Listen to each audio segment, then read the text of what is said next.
time. When was the historic turning point since the People's Republic of China was founded in 1949?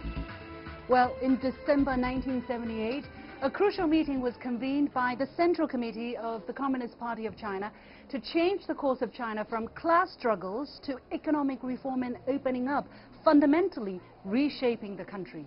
Ever since then, what has happened can only be described by the word miracle. But how did this miracle happen? Who have led and driven that miracle? And what kind of experience and lessons can be learned to guide us forward? Welcome to this very special edition of The Point with me, Liu Xin, coming to you in the National Museum of China in the heart of Beijing, where an exhibition is ongoing to highlight 40 years of changes. I will be meeting a few special guests who have lived and participated in that process, and some of them are even featured in the exhibits. So I'm really looking forward to having a tour here. And I'm just waiting for the call of my first guest. There he is. Hi, Victor. You're there? Okay, I'm joining you. See you.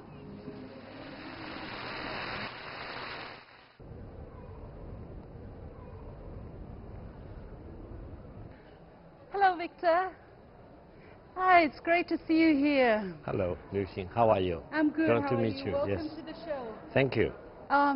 Isn't it emotional for you to be here? I mean, you were the late paramount leader Deng Xiaoping's interpreter from 1983 to 1988, a very crucial period of time since China started reform and opening up in 1978. How does it feel for you to be here watching this? Well, this exhibition and all the pictures that we see really are very touching and very moving. Deng Xiaoping in these photographs, especially those in the 1980s, exactly what I remembered him. His facial expression, his physical condition, and also his spirit, for example. And it reminded me of the important days and years in the 1980s when he was the paramount leader and when he really managed to steer China out of isolation and onto the path of opening to the outside world the economic and political reform.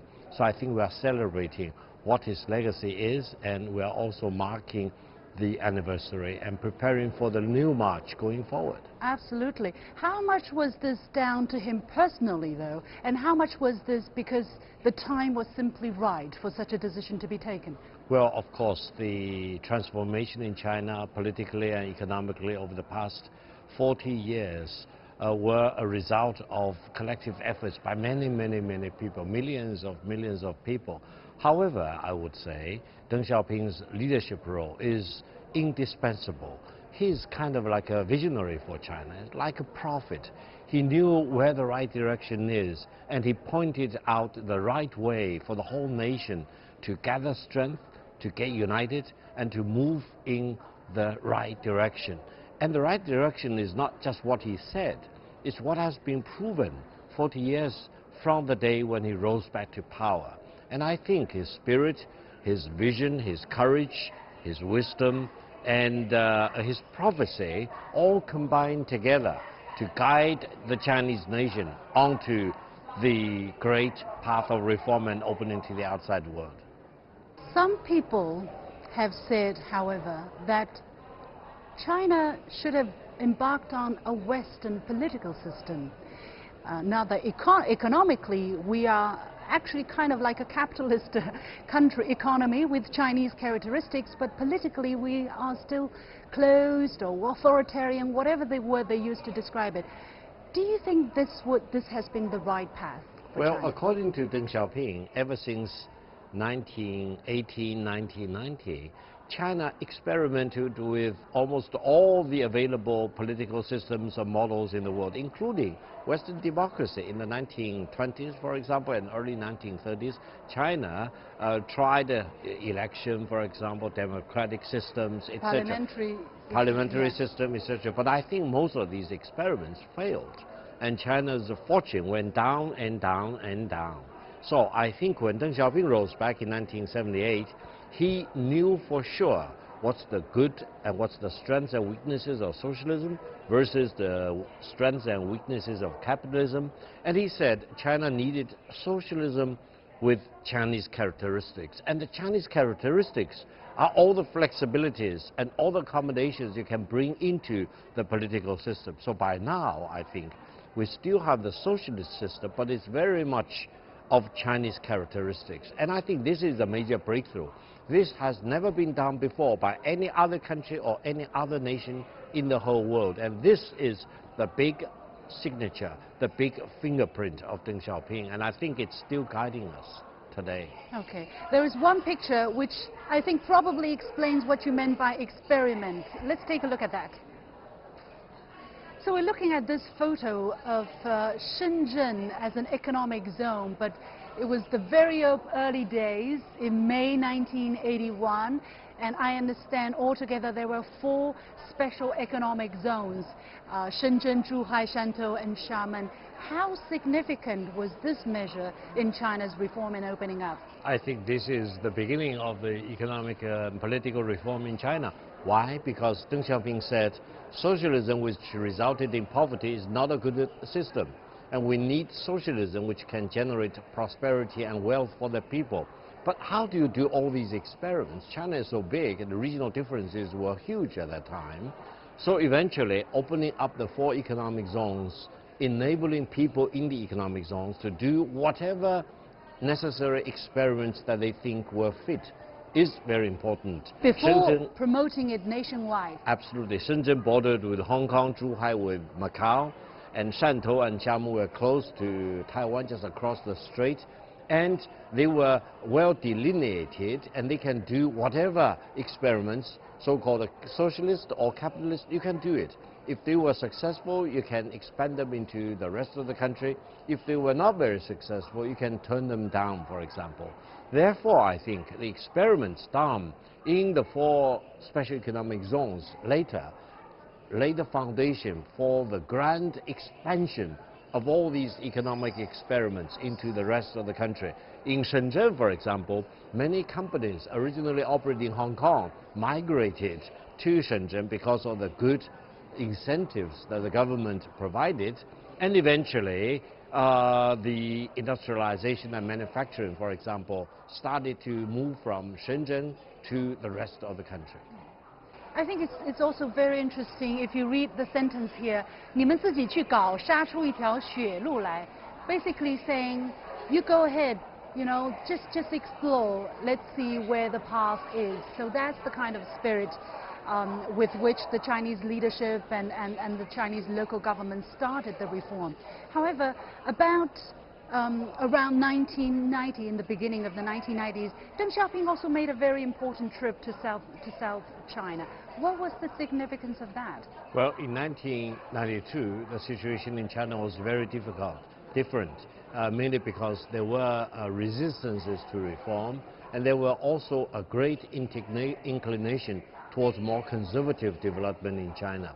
And Deng Xiaoping went back to several southern cities and southern regions, including Shenzhen and Zhuhai, and he saw with his own eyes that reform actually generated the momentum, generated the miracles, and he rallied the forces behind the reform and continued the reform. He basically said, whoever in the leadership role who did not want to do reform need to be brought down from the leadership role. And I think that is last hurrah. He basically used all his commitment, all his resources to cheer for reform, to reconfirm reform, to reaffirm reform, and to urge that China no longer had any time to waste.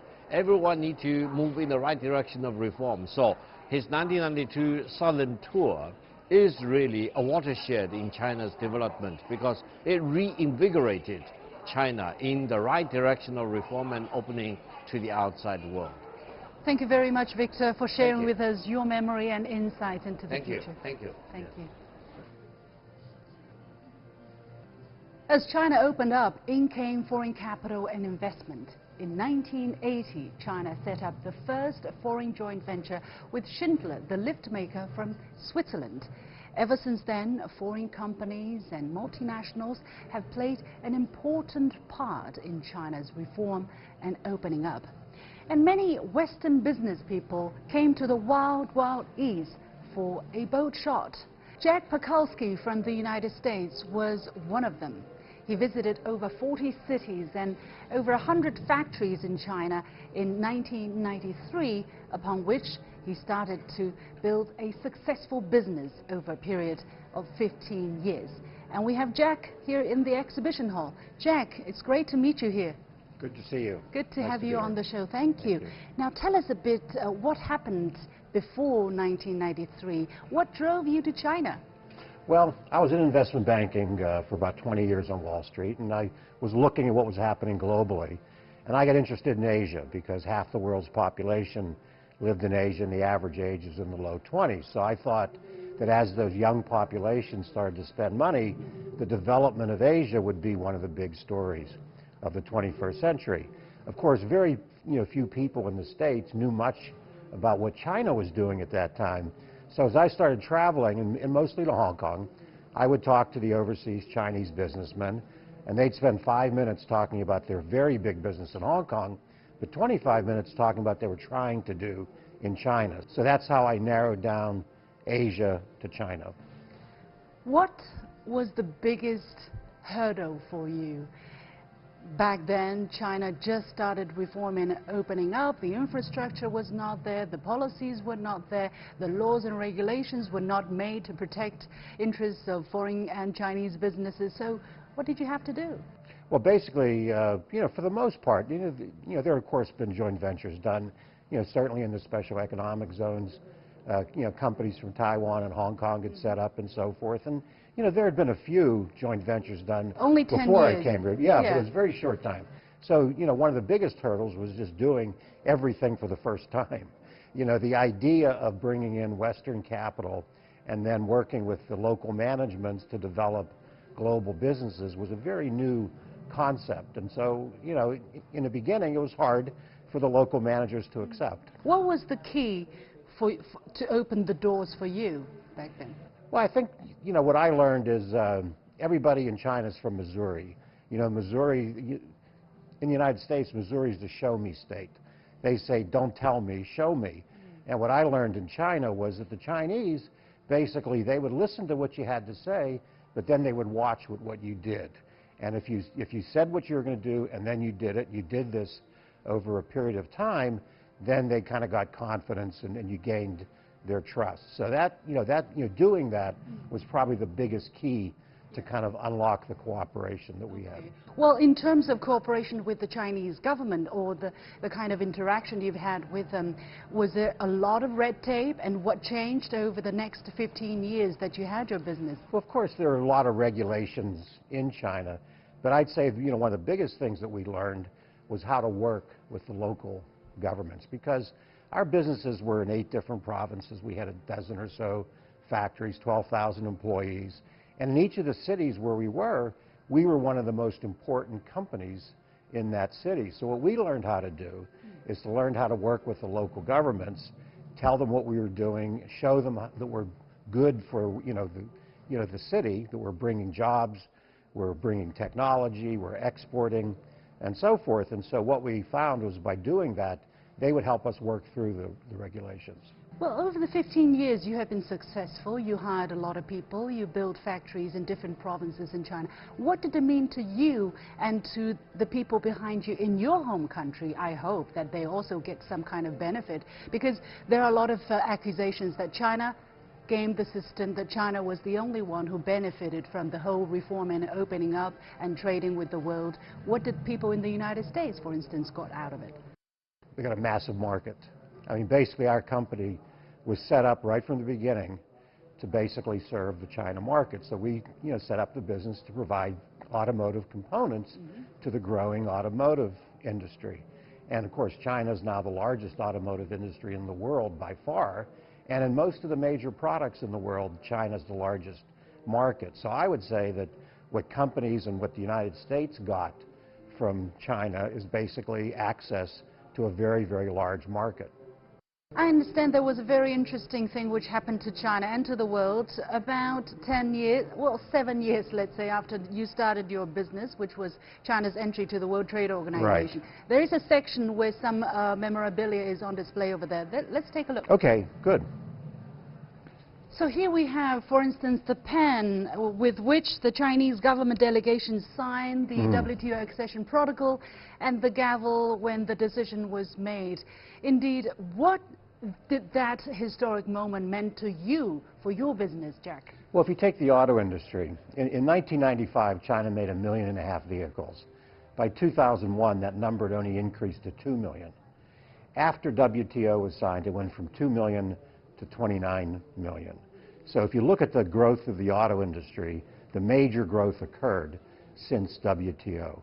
Basically, foreign investment came in, the market opened up to a greater degree, more joint ventures, more models, and so forth. So I consider WTO, the joining of WTO, to be one of the big watersheds in China's development.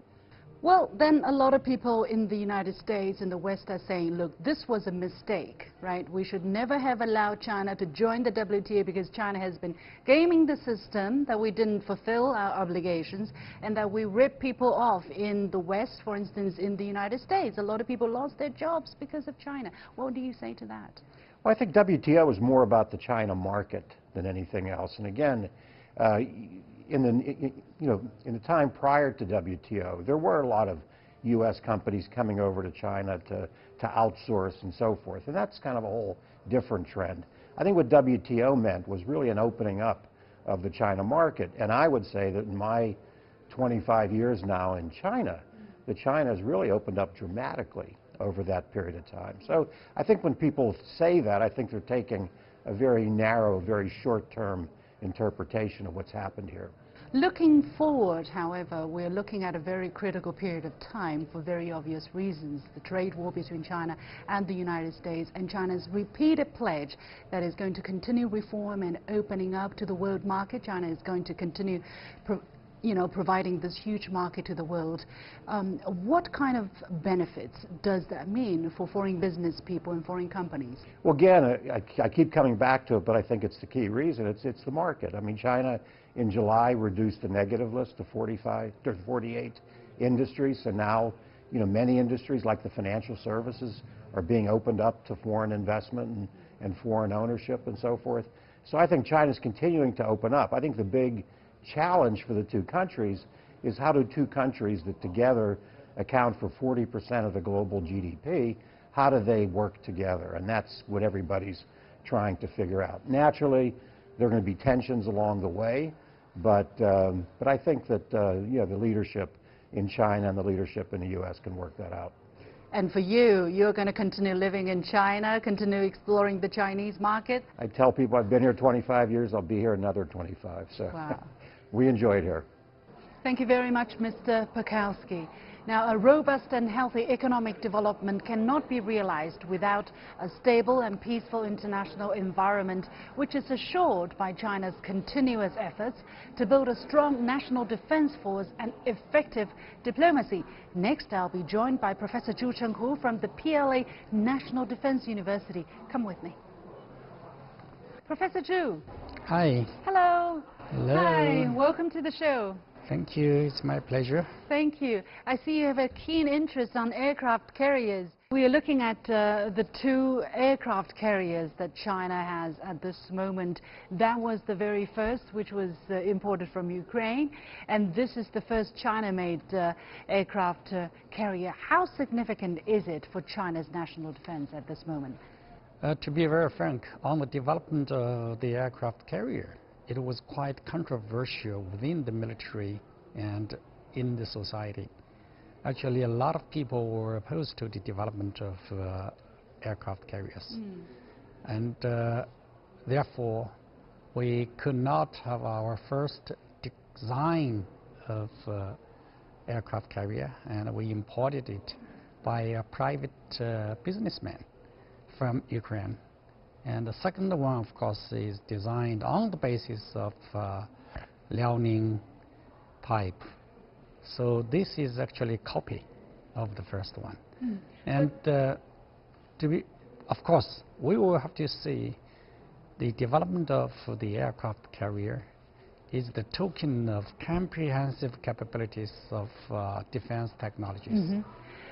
In line with China's army modernization, some people have observed a fluctuation of China's military spending, right? For a while, our military spending went up, but in recent years it has actually calmed down, and China's per GDP spending on the military is actually much lower than the average of many Western countries. For instance, in NATO, it's required for 2% for the member state. China comes about 1.6%, I understand. So how has that been developing? Actually, the increase of Chinese military budget has got different reasons. First of all, we owed many debts in history because from the very beginning of the reform and opening to the outside to 1996, the military budget did not increase. If you take into the consideration of the inflation, the actual budget was decreasing. Mm-hmm. This is one for almost 2 decades. Secondly, with the development of the security environment, China's security environment is becoming increasingly complex and complicated. So we had to increase, of course. It is impossible for China to maintain that high rate of increase. So we now are slowing down the increase of the military spending. Military spending. There's another area of exhibition which is also very interesting. Shall we take a look over there? Why? Okay. Let's take a look at China's diplomacy over the past 40 years. Professor Zhu, guide us through the 40 years of changes in China's diplomacy. In 1978, China was almost secluded in the international community. We were not even on diplomatic terms with the United States. It didn't happen until the beginning of 1979, and now we have a vibrant international relations picture. How has that change come about? It seems to me that since the practice of the policy of reform and opening to the outside, China's diplomacy has undergone several stages. Mm-hmm. First one is the opening to the outside, especially the Western society. Mm-hmm. So in my understanding, opening to the outside, it does not mean that it is open to developing countries. We had very good relations with developing countries, sure, while the opening to the outside mainly means that China is open to the Western society. Did it also mean that with the United States opening its arms to become a country with a diplomatic relations with China, that the major countries in the Western world, let's say, also follow suit? Sure, because China and the United States start to engage with each other in 1972 when President Nixon first visited China. Of course, we had some exchanges before that, but China and the United States established the diplomatic relations on January 1st, 1979. That shows that China is totally open to the Western society. So this is a very, very important token that China is opening to the world completely. Mm. So this is the first stage of China's policy. And then with the development of the situation, the second stage that China recovered its or restored its relationship, rapprochement between China and Russia. That is in the mid-1980s. So this is again very important for China's diplomacy in following the practice of the policy of opening to the outside and reform. Since the last couple of years, especially when President Xi Jinping came into power, we have increasingly been talking about building a new type of major country relations, mostly intended to balance the relationship between China and the United States, for instance, and building a community of shared future for mankind. Where are we going in terms of China's diplomacy? What's the key word? What are the key words going forward for China? Are we going to be more aggressive, more hard in terms of diplomacy, or are we going to be more confident and yet still being mindful of the interests of other countries? Yeah, we have witnessed the changes or modification of China's foreign policy following Mr. Xi Jinping became the president of China.